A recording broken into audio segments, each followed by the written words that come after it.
ചെങ്കോട്ട പുനലൂർ കൊല്ലം റെയിൽപാതയിൽ അടിസ്ഥാന സൗകര്യങ്ങൾ ഒരുക്കാൻ റെയിൽവേ മന്ത്രാലയം നടപടിയെടുക്കണമെന്ന ആവശ്യമുയർത്തിയാണ് കൊല്ലം ചെങ്കോട്ട റെയിൽവേ പാസഞ്ചർ അസോസിയേഷന്റെ നേതൃത്വത്തിൽ നിവേദനം നൽകാൻ ഒപ്പ് ശേഖരണം ആരംഭിച്ചത്.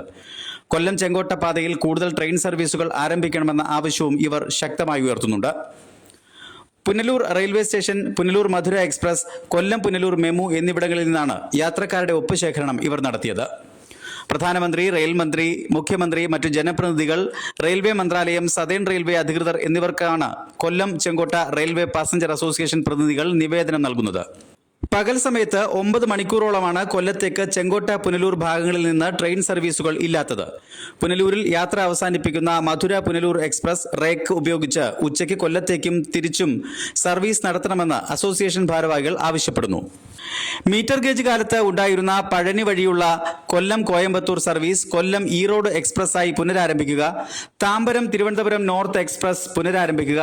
മീറ്റർ ഗേജ് കാലത്ത് ഉണ്ടായിരുന്ന പഴനി വഴിയുള്ള കൊല്ലം കോയമ്പത്തൂർ സർവീസ് കൊല്ലം ഈറോഡ് എക്സ്പ്രസ്സായി പുനരാരംഭിക്കുക. താമ്പരം തിരുവനന്തപുരം നോർത്ത് എക്സ്പ്രസ് പുനരാരംഭിക്കുക. മീറ്റർ ഗേജ് കാലത്തുണ്ടായിരുന്ന കൊല്ലം തിരുനെൽവേലി, കൊല്ലം മധുര, കൊല്ലം തെങ്കാശി പാസഞ്ചർ സർവീസുകൾ പുനരാരംഭിക്കുക എന്നീ ആവശ്യങ്ങളും ഇവർ ഉയർത്തുന്നുണ്ട്. Fox TV news bureau, Punalur.